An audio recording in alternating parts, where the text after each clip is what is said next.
Hello student, कैसे हैं आप सब। एक बार पुनः आप सभी का आपके अपने चैनल शिव कोचिंग क्लासेस पर स्वागत है। क्लास 12 फिजिक्स एनसीईआरटी चैप्टर 3 में आज महत्वपूर्ण टॉपिक प्रतिरोध और प्रतिरोधकता में डिफरेंस चर्चा करेंगे। प्रतिरोध और प्रतिरोधकता में क्या अंतर है, ठीक है। इसको आपको 5 अंतर समझना है और रटना नहीं है, बस समझना है। यदि आप समझेंगे तो आसानी से याद कर लेंगे। तो चलिए आज का वीडियो स्टार्ट करते हैं। तो चलिए देख लीजिए पहला अंतर। प्रतिरोध में देखिए, कोई चालक विद्युत धारा के मार्ग में जो रुकावट उत्पन्न करता है उसे उसका प्रतिरोध कहते हैं। और प्रतिरोधकता में एकांक लंबाई और एकांक अनुप्रस्थ परिच्छेद वाले चालक के प्रतिरोध को उस चालक का या चालक पदार्थ का प्रतिरोधकता कहते हैं। अब आपको समझ में नहीं आ रहा होगा, इसको अच्छे समझना है। देखिए मैं सबसे पहले एक परिपथ बनाता हूँ। परिपथ में आप समझेंगे कि कैसे रुकावट डालता है। जैसे यहाँ पर एक आपके पास चालक तार है ना, इसके साथ कोई भी एक सेल जुड़ा हुआ है ना। यहाँ पे माइनस है, यहाँ कुंजी है और ये परिपथ है। यहाँ से इन दोनों सिरों के बीच विभवांतर उत्पन्न किया जाता है। चालक के दोनों सिरों के बीच यहाँ पर बाह्य माध्यम से विभवांतर उत्पन्न किया जाता है। तो जो धारा होता है वो विभवांतर के समानुपाती होता है, मतलब भी समानुपाती आई।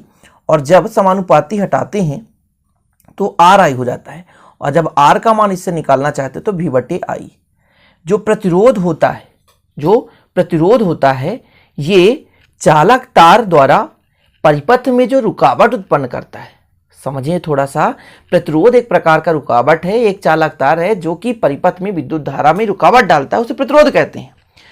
अब R का फार्मूला V/I है, इसी से आप विमीय सूत्र निकाल सकते हैं। विभव है, विभव क्या कहलाता है, एकांक आवेश को ले जाने में किया गया कार्य।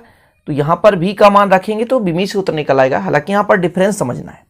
अब जो प्रतिरोधकता है वो कैसे आप पढ़ेंगे, तो प्रतिरोधकता जो होता है रो बराबर RA/L।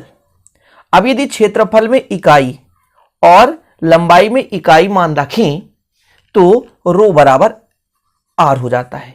मतलब जो आपका प्रतिरोधकता है वो प्रतिरोध के ही बराबर होता है, बट कब, जब चालक तार की लंबाई एकांक हो और उसका परिच्छेद का क्षेत्रफल भी एकांक हो। मतलब एकांक लंबाई वाला और एकांक अनुप्रस्थ परिच्छेद वाले चालक का प्रतिरोध ही उस चालक पदार्थ का प्रतिरोधकता कहलाता है। समझ गए। यहां पर देखिए, एकांक लंबाई और एकांक अनुप्रस्थ परिच्छेद वाले चालक के प्रतिरोध को उस चालक पदार्थ का प्रतिरोधकता कहते हैं। तो प्रतिरोध ही है एक प्रकार का, ठीक है ना। लेकिन लंबाई एकांक होना चाहिए और क्षेत्रफल एकांक हो, तब जितना प्रतिरोध होगा प्रतिरोधकता के बराबर होगा। क्लियर।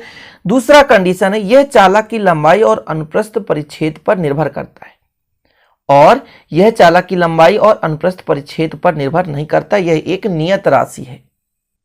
अब देखिए, मैंने प्रतिरोध पढ़ाया था आपको, तो वहां पर समझाया था कि यदि चालक तार की लंबाई को बढ़ा दें तो प्रतिरोध क्या हो जाता है, बढ़ जाता है। प्रतिरोध क्या होता है, बढ़ जाता है। लेकिन यदि क्षेत्रफल बढ़ा दें तो प्रतिरोध कम हो जाता है। इसलिए जो प्रतिरोध होता है वो लंबाई पर और अनुप्रस्थ परिच्छेद के क्षेत्रफल पर भी निर्भर करता है, जबकि प्रतिरोधकता ऐसा नहीं होता। वो क्या करता है, लंबाई और अनुप्रस्थ परिच्छेद पर निर्भर नहीं करता, एक नियत राशि होता है। तीसरा इजी डिफरेंस है, SI मात्रक ओम है।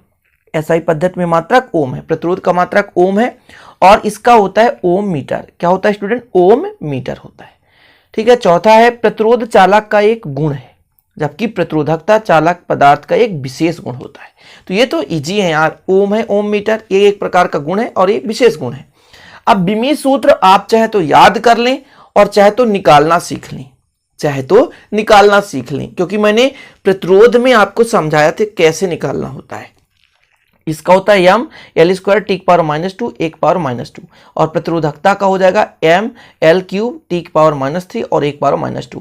अब ये जरूरी नहीं कि डिफरेंस मिली, ऑब्जेक्टिव में भी क्वेश्चन पूछा जाता है कि प्रतिरोध का विमीय सूत्र कितना है, प्रतिरोधकता का विमीय सूत्र कितना है, तो ये बनना चाहिए। साथ में ऑब्जेक्टिव में आपसे बनना चाहिए कि प्रतिरोध का SI पद्धति में मात्रक कितना है, तो ओम है। प्रतिरोधकता का SI पद्धति मात्रक कितना है, तो ओम मीटर है, ठीक है। तो प्रतिरोध और प्रतिरोधकता में जो डिफरेंस है तो आशा करता हूं आपसे बन जाएगा, ठीक है। तो इसे अच्छे से तैयार कर लीजिए। छोटा सा वीडियो है, लेकिन अच्छा लगे तो लाइक जरूर कर देना और कमेंट करके बताया करो मेरे भाइयों प्लीज कि आप लोगों को कैसा लगा। समझ में आ जाए तो कमेंट करो, यदि अच्छा लगे तो लाइक कर दो, अंतर डिसलाइक कर दो, कोई दिक्कत नहीं है, ठीक है। तो मिलते हैं फिर अगले वीडियो में। तब तक के लिए जय हिंद, वंदे मातरम।